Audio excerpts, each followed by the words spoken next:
Alhamdulillah pada kesempatan ini perkenalkan saya Mustanan, calon guru penggerak angkatan ke-9. Pada kesempatan ini saya akan melakukan wawancara dengan Bapak Muhammad Idris SPD, Kepala SMK Negeri 1 Bandung. Bagaimana kabarnya hari ini, Pak? Alhamdulillah, kabar baik, Pak. Terima kasih. Alhamdulillah. Beliau ini adalah Kepala SMK Negeri 1 Baru yang sebelumnya menjabat kepala di SMK Negeri 2 Baru. Di SMK Negeri 2 beliau telah menorehkan begitu banyak prestasi. Yang pertama, berhasil membawa SMK 2 menjadi sekolah adiwiyata tingkat nasional, lalu kemudian menjadi sekolah ramah anak, sekolah yang ber-LSP, dan sederet prestasi lainnya yang telah ditorehkan di sana. Dan baru 1 semester keberadaannya di SMK 1 Baru, beliau juga telah memperlihatkan beberapa terobosan-terobosan yang menjadi warna tersendiri di SMK Negeri 1 Baru, termasuk program literasi Al-Quran yang dilaksanakan setiap hari, lalu kemudian program budaya di MAES yang sudah begitu masif dilakukan di sekolah ini. Kira-kira mungkin ada trik-trik tersendiri, Pak, untuk mencapai prestasi-prestasi ini. Baik. Terima kasih, Pak, atas beberapa yang disampaikan, dan tentu hal ini memang sebagai kepala sekolah menjadi salah satu tanggung jawab kami, tanggung jawab saya sebagai kepala sekolah untuk bagaimana mengantarkan sekolah itu menjadi peningkat, terutama di peningkatan mutu dan kualitasnya.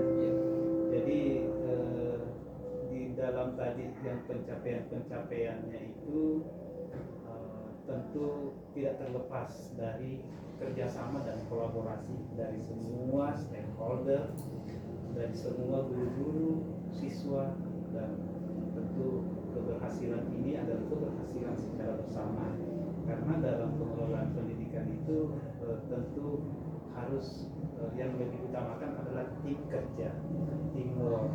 Artinya bahwa dalam melakukan berbagai program harus diawali dengan kesepakatan dan kesepahaman secara bersama, sehingga apa yang diprogramkan ini menjadi tanggung jawab kita bersama, bukan hanya tanggung jawab sebagai kepala sekolah semata, tapi tanggung jawab kita sebagai guru dan sebagai peserta ini.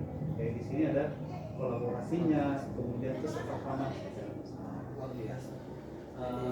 Dan tentu juga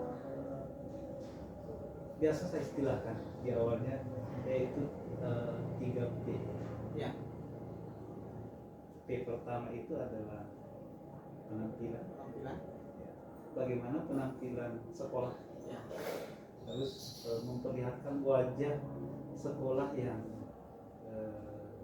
bisa mengarahkan kita ya sekolah yang aman, nyaman, dan menyenangkan. Ya. Itu penampilan. Kemudian penampilan guru juga harus sebagai representatif bahwa kita ini sebagai seorang yang profesional dalam menjalankan aktivitas. Kemudian P yang kedua itu biasa pelayanan. Ya, karena pelayanan itu merupakan hal mutlak bagi kita sebagai ASN, karena kita adalah pelayan. Bagaimana kita memberikan pelayanan terbaik kepada semua stakeholder, semua lapisan masyarakat, terutama pelayanan kepada guru dan murid.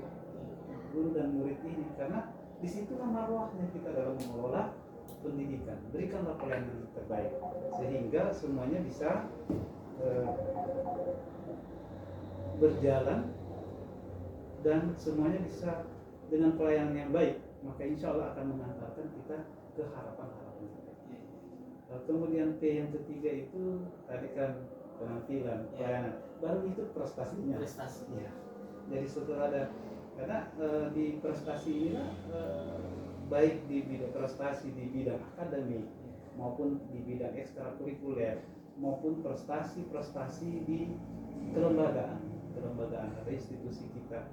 Nah, tentunya tadi setelah ada penampilannya kita, kemudian memberikan pelayanannya yang baik dan berkualitas, kemudian insya Allah akan menggiring kita ke arah prestasinya.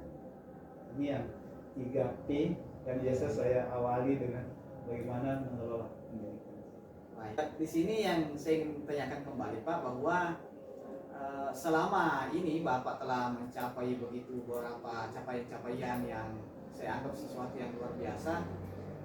Bapak mungkin pernah mendapatkan kasus-kasus di mana terjadi dilema etika, ada pertentangan antara benar dan benar, dan kita harus menghadapi mana yang harus kita ambil, lalu kemudian ada juga moral menghadapi ada memang benar dan ada sisi salah, dan orang kadang-kadang apalagi itu sangat kuat ingin mempertahankan eksistensinya sebagai meskipun berada di yang salah. Bagaimana Bapak bisa mengidentifikasi kasus-kasus seperti itu, Pak? Jadi memang di institusi pendidikan, kalau berbicara kita berbicara terkait dengan dilema etika dan moral.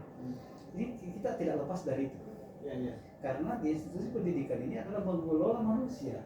Ya. Dan tujuan kita adalah mau memanusiakan manusia. Ya.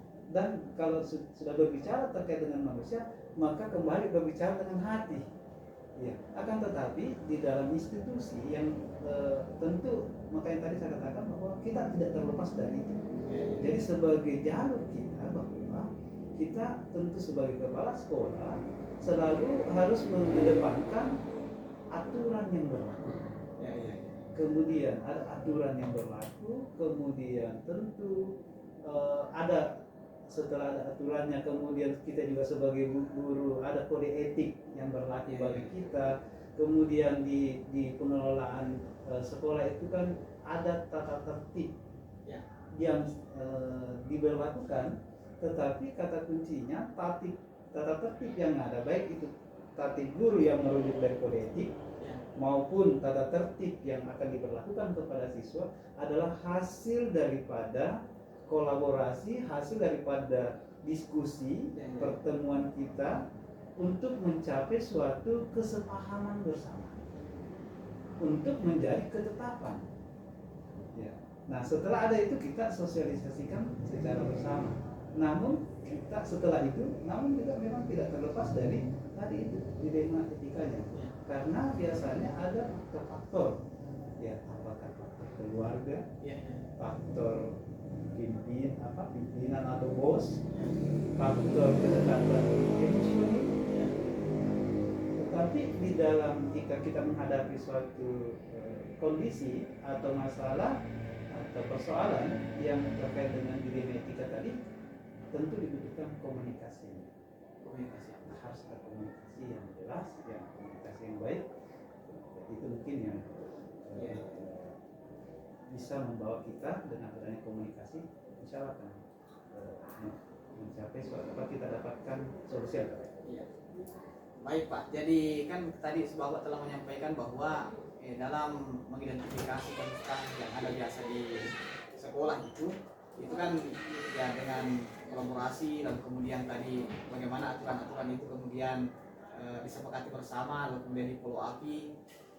Yang ingin saya tanyakan kembali lagi adalah bagaimana Bapak menjalankan pengambilan keputusan itu, padahal putusan ketika kita menghadapi sebuah dilema etika sama-sama benar ini kan sangat sulit sekali untuk menentukan itu. Jadi apa yang Bapak lakukan dalam pengambilan keputusan seperti itu?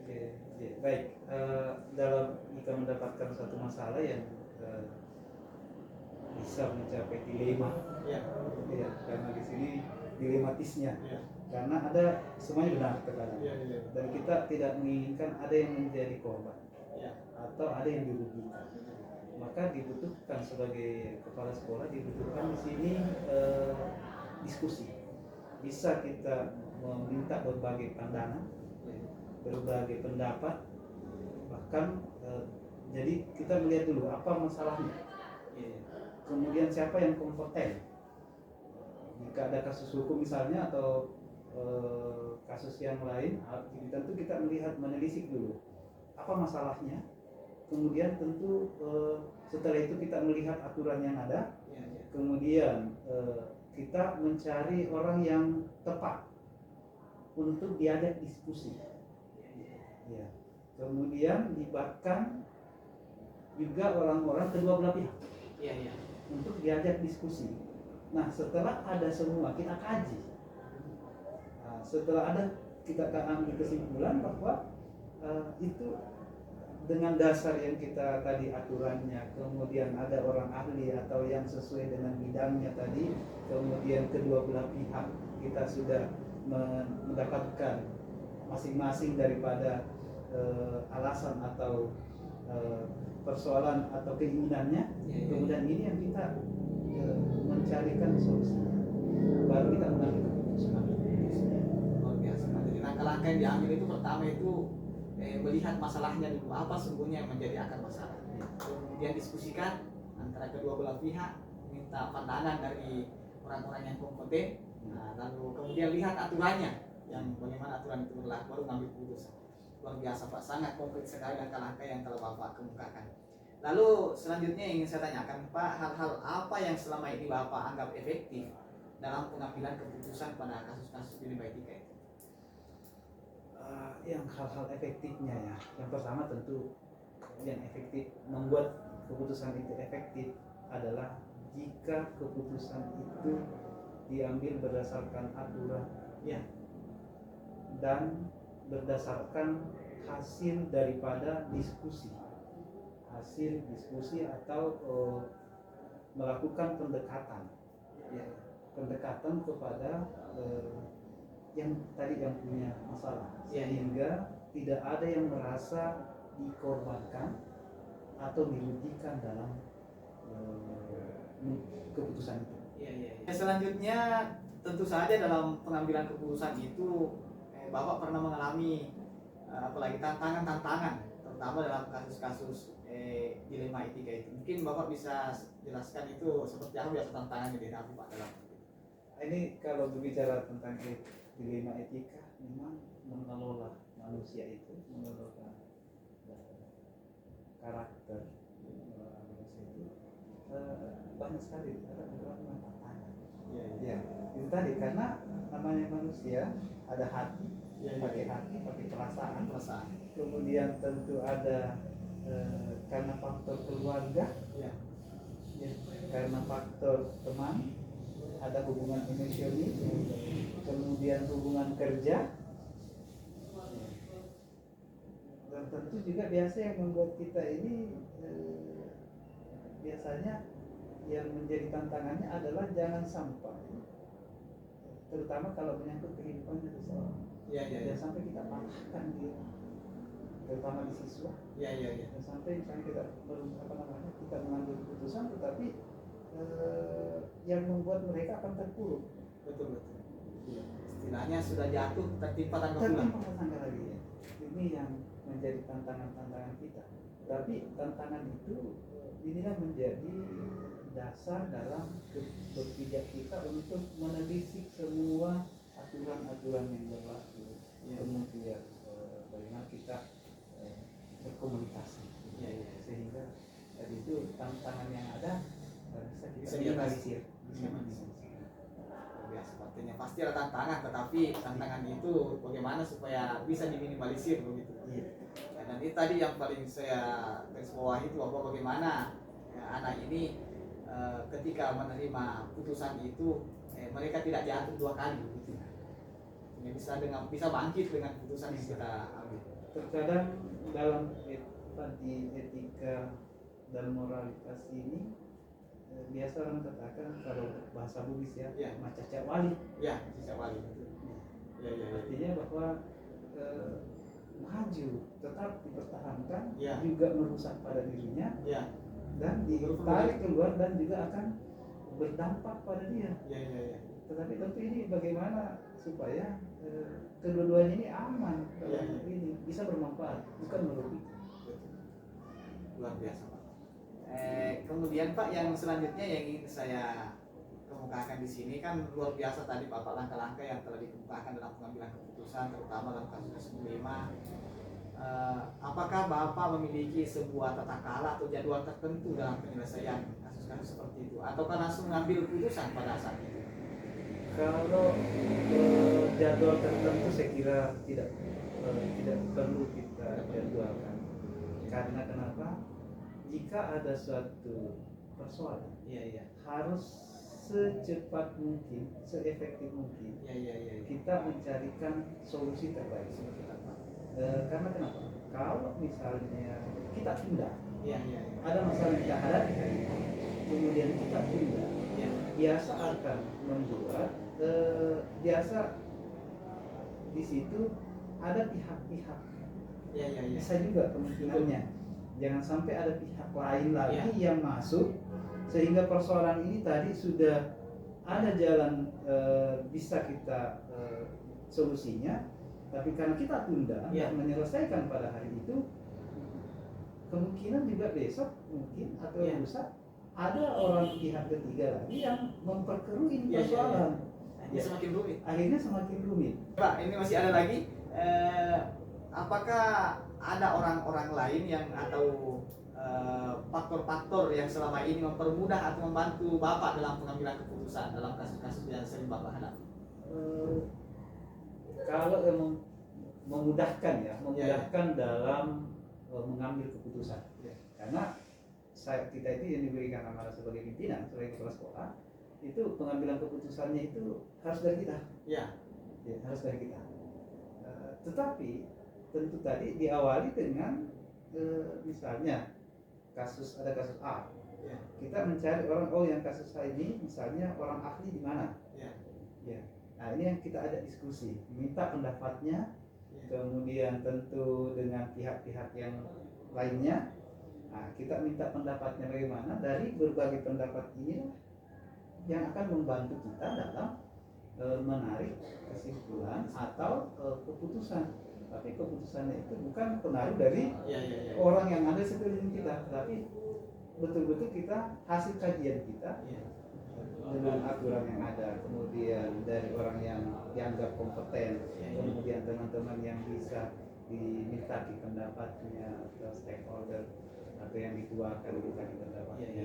Nah, dari situ baru kita bisa mengambil keputusan sebagai dasarnya, hanya sebagai awal untuk kalau seperti ini berarti kita bisa mengambil keputusan dari itu. Iya, luar biasa. Artinya tetap kita ada faktor dari luar, misalnya ada orang lain yang kita minta pendapat yang dituangkan, lalu kemudian kira-kira pemangku kebijakan, tetapi putusannya itu untuk ambil putusan itu ya kita sendiri yang punya komitmen untuk memutuskan. Kita harus memiliki komitmen itu untuk memutuskan. Luar biasa Pak. Ini yang terakhir Pak, dari semua hal yang Bapak telah sampaikan tadi itu, kira-kira pembelajaran apa yang bisa dipetik Pak dari pengalaman Bapak mengambil keputusan, terutama dalam hal dilema-dilema etika itu? Pembelajarannya bahwa satu dalam berbagai masalah pasti insya Allah yakin pada akan ada solusi. Harus kuatkan dulu keyakinan. Kedua, dalam berkehidupan sosial, Iya. harus kita kedepankan sopan santun, kemudian komunikasi yang baik. Ini yang kita harus saling menghargai, karena dengan begitu insya Allah kalau kita memiliki sifat saling menghargai, sopan santun, kemudian tentu komunikasi yang baik, cara bicara yang baik, insya Allah akan memudahkan kita dan mengiring kita untuk mendapatkan solusi. Karena manusia hanya satu. Iya. Bukannya yang Bukan yang beda-beda. beda-beda. Luar Karena biasa. mereka menggunakan hati. Iya. Kalau hati yang bicara, maka akan di hati juga akan sampai. Akan menerima. Iya. Luar biasa Pak. Iya, jadi pesan pertama yang bisa kita ambil itu bahwa tidak ada masalah tanpa solusi. Iya, soal setiap ada masalah pasti ada solusi. Yang kedua adalah bagaimana budaya sopan santun kita itu memang menjadi budaya kearifan lokal kita sebagai orang Bugis, itu tetap dibudayakan sehingga meskipun kita mengambil keputusan tetapi tidak sampai memutuskan silaturahim dengan yang menjadi objek keputusan itu. Luar biasa Pak apa yang Bapak telah sampaikan. Mudah-mudahan ini bisa menjadi pelajaran besar juga bagi diri saya pribadi, terutama dalam menjalani program pendidikan guru penggerak ini. Insya Allah saya juga berharap mudah-mudahan apalagi putusan-putusan Bapak termasuk kemampuan Bapak dalam mengambil keputusan itu bisa saya terapkan juga dalam kehidupan sehari-hari kita, terutama dalam hal menjalankan profesi kita sebagai seorang guru, sehingga anak yang cerdas, yang terampil dan berkarakter itu bisa kita wujudkan di masa yang akan datang. Baik Pak, terima kasih banyak telah meluangkan waktu untuk berbagi pengalaman, berbagi ilmu kepada kami. Semoga bermanfaat dan menjadi berkah di sisi kami semua dan menjadi daripada sisi Allah yang Maha Kuasa. Ya, terima kasih banyak juga Pak, karena tentu kita memang harus banyak diskusi. Artinya saya juga berterima kasih dengan kehadiran Bapak di sini untuk melakukan diskusi, sehingga ini saya juga bisa selalu sebagai pengingat bahwa tentu dengan diskusi ini ada hal baik yang bisa saya terima, bisa saya dapatkan dari pertanyaan-pertanyaan dari Bapak, dan tentu dibutuhkan konsistensi kita dalam menjalankan, dan inilah yang sebenarnya saya sangat sepakat dengan istilah kurikulum merdeka, karena di sini betul-betul hak asasi manusia mau ditegakkan. Cuman memang kita sebagai manusia biasa tidak terlepas dari egosentris. Nah inilah yang kecerdasan emosional kita yang memang betul-betul yang menjadi pembelajaran bagi saya diberikan amanat sebagai kepala sekolah, itu yang menjadi tantangan terberat mengolah kecerdasan manusia dalam berbagai hal. Terima kasih Ya, Pak. baik, Semoga sukses dalam Amin. guru penggerak. Amin. Semoga insya Allah menjadi guru penggerak Amin. yang akan menggerakkan semua kita di sini di sekolah dan menjadikan murid-murid kita sebagai murid yang berprestasi, unggul dan berkah. Terima kasih. Assalamualaikum warahmatullahi Waalaikumsalam.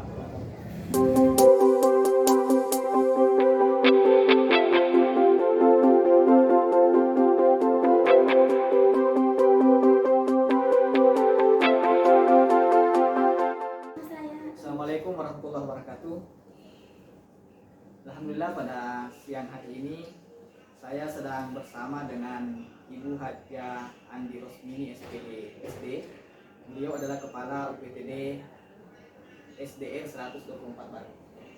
Gimana kabarnya Bu? Baik. Alhamdulillah.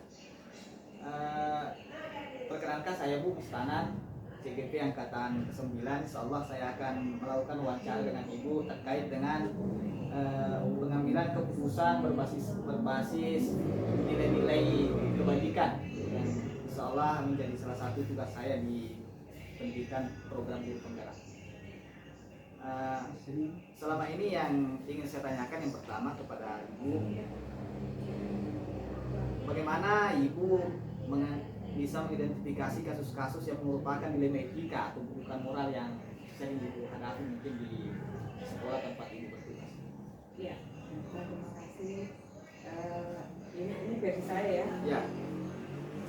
Menurut saya untuk mengidentifikasi suatu persoalan itu kita harus melihat dulu sebenarnya dilema etika itu apa, yang harus kita paham dulu. Dan kalau menurut saya dilema etika itu adalah adanya dua kepentingan yang saling bertabrakan, dan itu di sekolah sering sekali terjadi.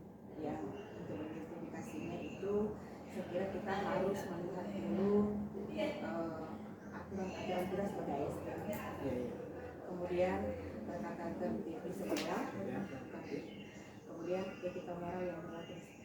Kan banyak kita menanamkan, kan sekarang pembelajaran karakter ya Pak ya. Iya. Kita pasti melihat etika siswa kita itu seperti apa.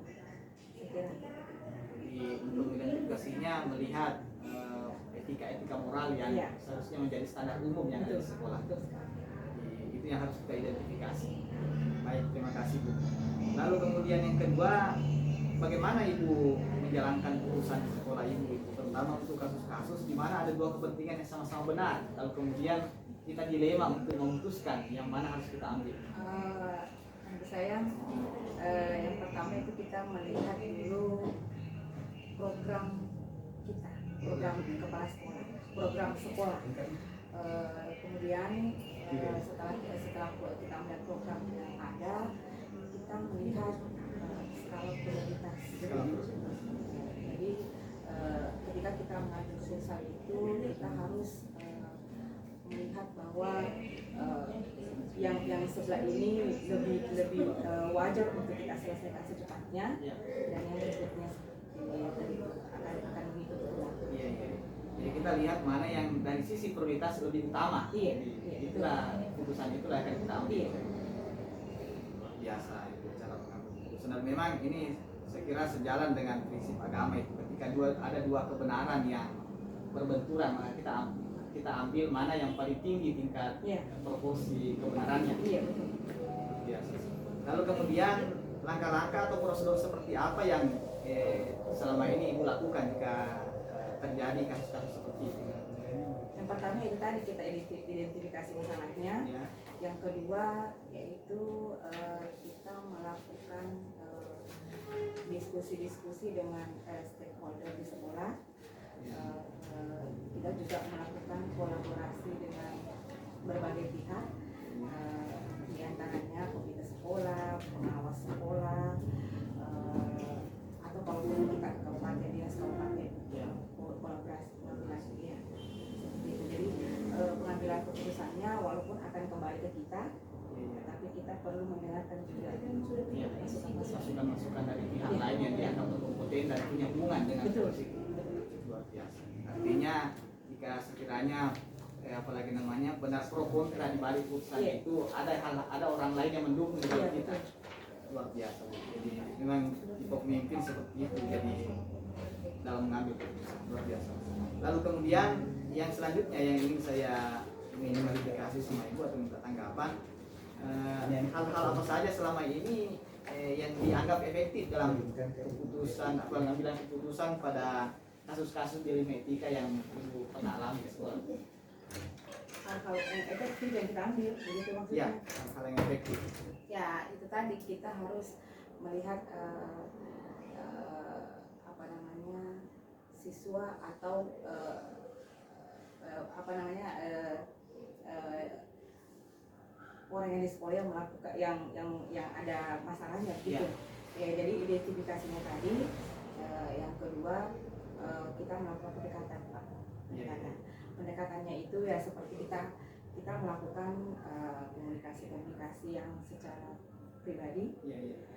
Karena ada kalanya manusia itu, ini menurut saya Pak ya, ada kalanya manusia itu tidak bisa berkomunikasi ketika orang lain atau banyak orang yang melihatnya. Jadi bisa kita berbicara dari hati ke hati. Face to face. Ya, itu. Jadi kadang-kala orang tidak bisa terbuka jika sekiranya kita berbicaranya di tempat umum. Betul. Mesti dari hati ke hati. Betul. Luar biasa. Jadi pendekatan itu juga dibutuhkan supaya jika putusan itu diambil bisa diterima oleh orang yang bersangkutan yang menjadi objek masalah itu. Kan kalau seperti itu sepertinya kita ada kedekatan emosional.